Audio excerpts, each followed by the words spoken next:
جی جناب، میری کتاب مٹھی میں کائنات اور اس کا ایک افسانچہ کمال ہے بھائی، آپ کی نظر۔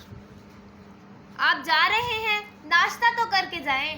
تو ہم نے بنا لیا اور میں نے کھا لیا۔ رات والی بات سے ناراض ہیں کیا؟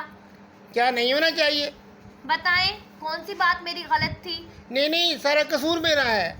آپ ہی بتائیں، پچھلے 2 سال سے آپ ایک ہی تنخواہ پر کام کر رہے ہیں، ایسا کیسے چلے گا اور کب تک چلے گا؟ مہنگائی کی تو خبر ہوگی نا آپ کو، 5 کی چیز اب 10 میں ملا کرتی ہے۔ تو تمہارا کیا خیال ہے، میں نے سیٹھ صاحب سے درخواست نہیں کی ہوگی؟ کیا فائدہ ایسی درخواست کا کہ کچھ حاصل وصول ہی نہ ہو؟ کرونا کے بعد سے وہ اپنے 2 ملازم نکال چکا ہے، 2 بندوں کا کم مجھ اکیلے سے لے رہا ہے اور ایک ڈھیلا بھی تنخواہ نہیں بڑھا رہا۔ اگر اسے کوئی ڈھنگ کا بندہ مل گیا ہوتا تو کب کا مجھے نکال چکا ہوتا۔ میری آنکھوں کے سامنے کئی لوگ ملازمت کے لیے آتے رہے اور مجھ سے بھی کم تنخواہ پر سارا کام کرنے پر راضی تھے، مگر سیٹھ کو ان پر اعتبار نہیں آیا۔ وہ تو میری ساکھ اچھی ہے اور میں ان کا پرانا وفادار اور ایماندار ملازم ہوں، تو وہ گزارا کر رہا ہے۔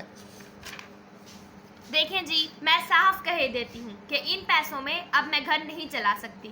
یہ میرا ہی کمال ہے کہ 2 سال میں نے اس آپ کی تنخواہ سے گزارا کیا۔ ہاں، واقعی تم نے سچ کہا، کمال تو صرف تمہارا ہے نا، تم خرچ جو کر رہی ہو۔ بیچارے کمانے والے کا اس میں کیا کمال، کمال تو خرچ کرنے والے کا ہوتا ہے۔